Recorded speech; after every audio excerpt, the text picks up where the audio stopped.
The chamber erupted in overlapping voices, each delegate adding their civilization's losses to the growing tally. Sensor Coordinator Keese began compiling the data on a holographic display that appeared above the central platform.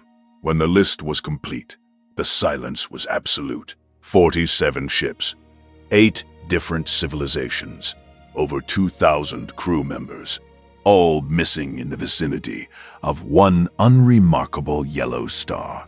This cannot be coincidence, Fleet Marshal Vexthil said quietly. This is deliberate action. But by whom? Demanded Trade Consul Wren of the Commerce Guilds. Our surveys indicated Terra. 3 supports, only primitive life. They haven't even achieved basic fusion power. Our surveys, Thought Weaver Sin said slowly, may have been incomplete. He activated his own holographic display, showing data streams that made several delegates gasp. 3 days ago, we received this transmission, Origin, the 3rd planet of the Terran system. The hologram shifted to show a small, blue-green world. Then text appeared, rendered in 17 different alien languages simultaneously. We are aware of your presence in our system. We wish to establish formal contact. Please respond. They learned our languages, Ambassador Thren whispered. From our crews. Worse, Sin continued. The transmission used quantum entanglement protocols, technology that only 6 species in this chamber have mastered. High Arbiter Kelthax felt his bioluminescence dim with concern. Show us everything we know about this. Humanity. What followed was a presentation that grew progressively more disturbing. Long-range observations showed a species that should have been centuries away from spaceflight. They used chemical propulsion. Their largest orbital presence was a primitive research station, but that had been 3 months ago. Recent scans showed something entirely different. This, Research Director Mull said, highlighting a structure in orbit around Terra. 3 appeared 6 weeks ago. It's a military installation using a power generation method we don't recognize. Those weapon emplacements, Fleet Marshal Vexthil leaned forward. Those are Corthan design specifications. How did they weren't, Mull interrupted. They were Corthan principles, but refined. The targeting systems are 40% more accurate than our current models. The hologram shifted again, showing schematics that made the assembled delegates exchange worried glances. This section uses Mixali shield harmonics, Ambassador Thren said, her voice barely audible, but layered in ways we never considered. Neural collective sensor arrays, added Thought Weaver Sin, integrated with what appears to be Kelvin quantum processing. The terrible truth settled over the chamber like a suffocating blanket. The humans hadn't just captured their ships.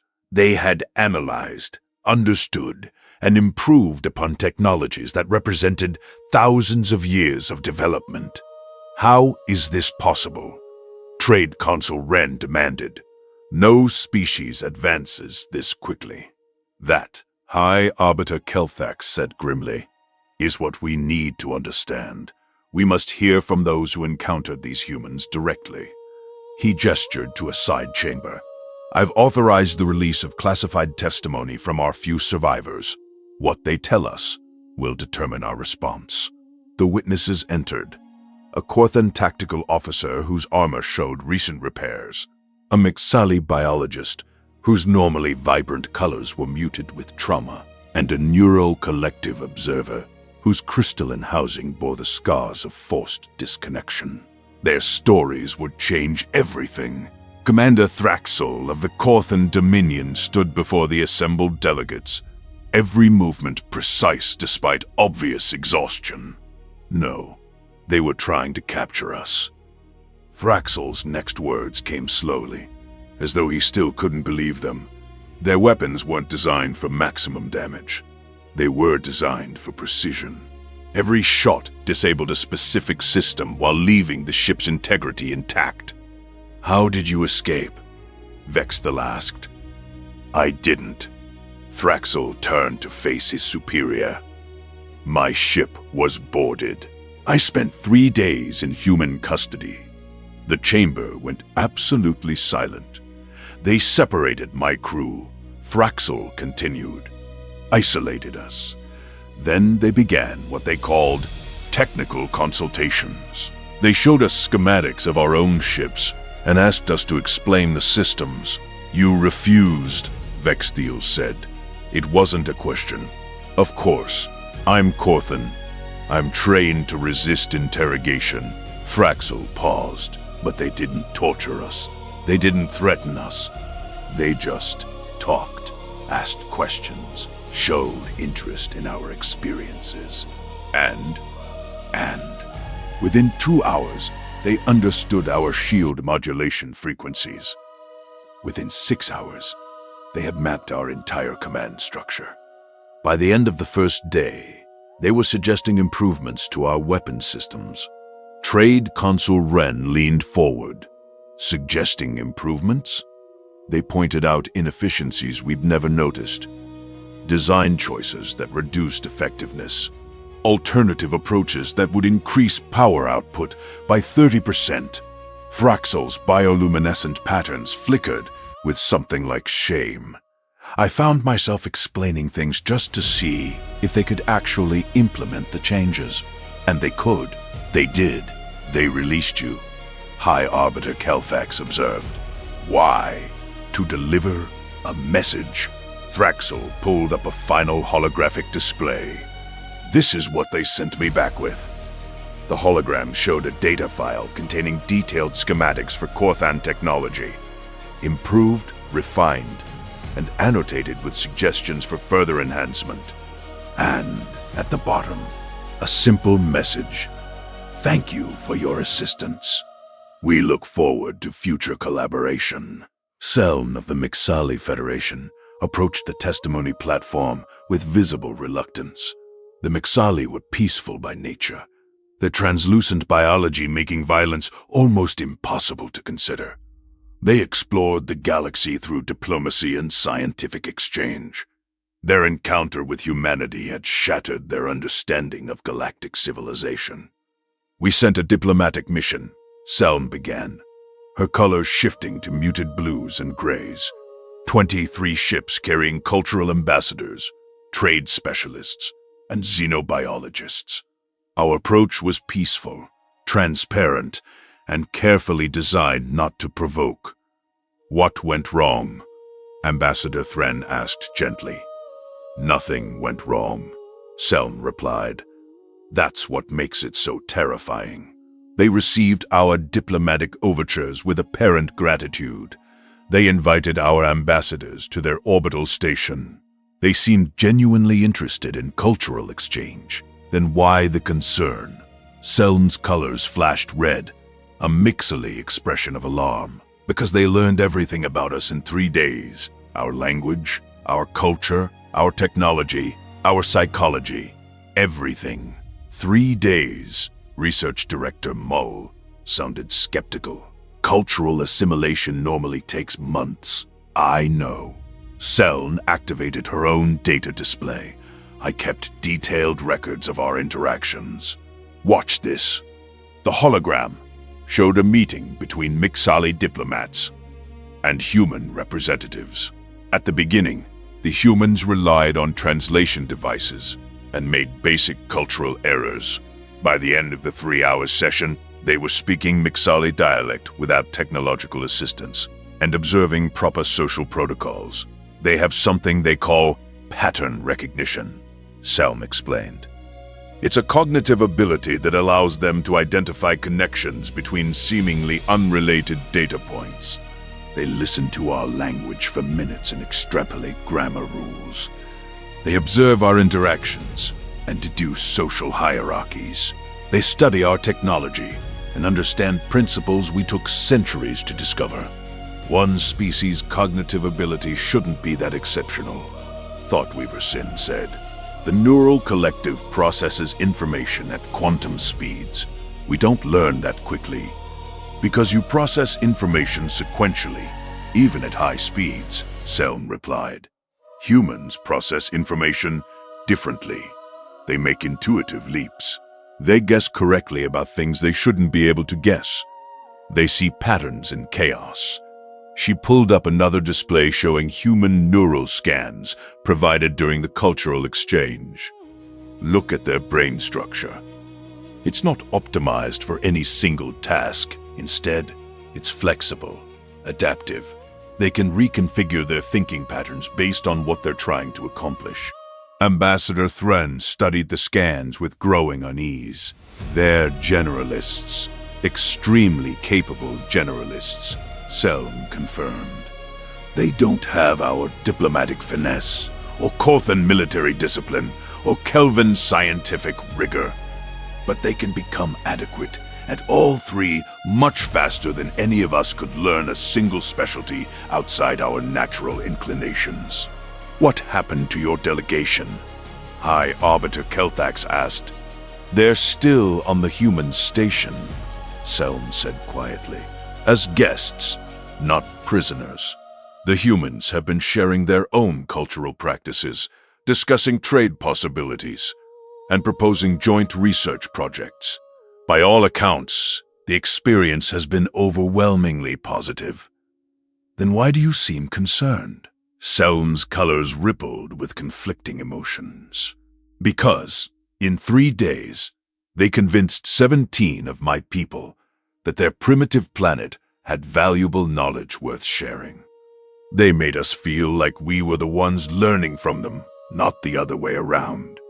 And the terrifying part, we were. They showed us agricultural techniques we'd never considered. Manufacturing processes that improved efficiency. Social structures that solve problems we've struggled with for generations. She turned to face the assembly directly. They didn't steal our technology. They convinced us to share it willingly.